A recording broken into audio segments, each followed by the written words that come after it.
Riigiteadused sellepärast, et mind on alati huvitanud sotsiaalained, keeled, kultuurid ja ma leian, et riigiteadused on praktiline viis, kuidas seda kõike ühendada saab. Et nüüd ka ise õppides riigiteaduseid, siis see kaaslaskond, kes on vaidlused erinevatel poliitilistel teemadel, see kõik, ma tunnen, et ma olen endasuguste inimestega koos ja ma olen leidnud selle, mida ma olen otsinud.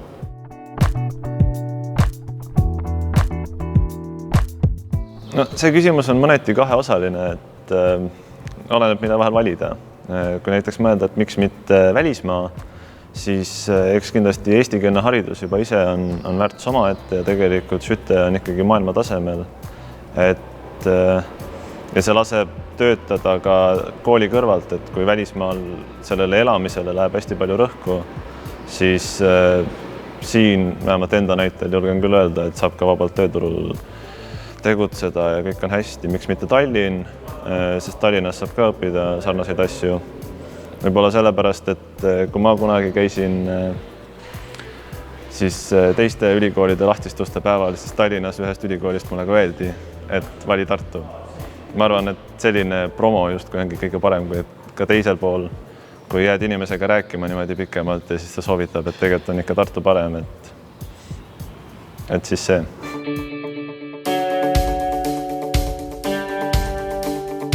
No, eks ta mõneti oli küllaltki kalkuleeritud valik, et ega neid üllatusi nii meeletult palju ei olnud, aga võib-olla kui sisulisemalt mõelda, siis äkki see, et mida ma ise hästi palju kartsin alguses, et tööturule on kuidagi raskem murda või nii, aga praegu mul ei ole seda kraadigi veel käes ja mind juba tahetakse, olen mitmes kohas käinud, mulle makstakse raha selle eest, mis ma teen ja see on päriselt erialane, et see oli tõesti hea ja positiivne üllatus, mis mul endal oli, mida ma ei osanud võib-olla nii väga oodata või mida ma kartsin.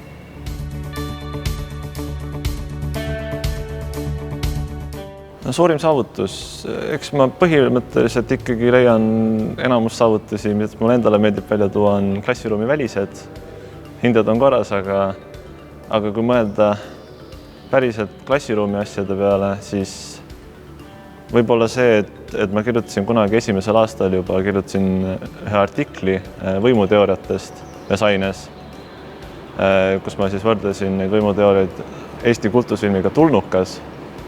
Ja siis see meeldis ka kaasõpilastele, see avaldati siis riigiteadlaste töid avaldavas portaalis Poliitikalabor ja lõpuks see jõudis nii ühte raamatusse 101 Eesti filmi, kui ka siis Rasmus Merivoo, kes oli selle filmi autor enda Facebooki seinale, et see oli selline tore doominoefekt, kuidas mingist õpilastööst sai lihtsalt suur asi, mida tsiteeriti.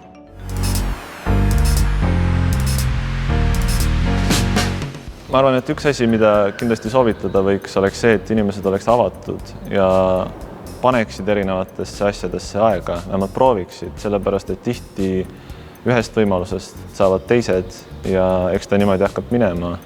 Mis ma enda kogemuselt veel julgen soovitada, on erinevad tudengiorganisatsioonid, kuhu ma olen ise palju aega pannud, et see loob sellise turvalise keskkonna, kus eksida ja kus proovida ja kus ka, ma ei tea, läbi lüüa ja samas arendab meeletult sinu võrgustikku ja teeb sinu tudengiaastad päriselt lahedaks. Kõigepealt sellest suvest ootab mind siis aasta Eesti Kaitseväes, aga pärast seda ma plaanin jätkata siis siinsamas Skyttes rahvusvaheliste suhete ja regiooni uuringute eriala peal. Ja nagu ma mainisin, siis Skyttes ja Eestis õppimine võimaldab olla aktiivne ka tööturul õpingute kõrvalt ja ma plaanin ka tööturul jätkata, et ühendada kooli õppimist ja seda ma teengi. Ja eks siis pikemas perspektiivis ole näha, aga esialgu on kindlasti magister silmes.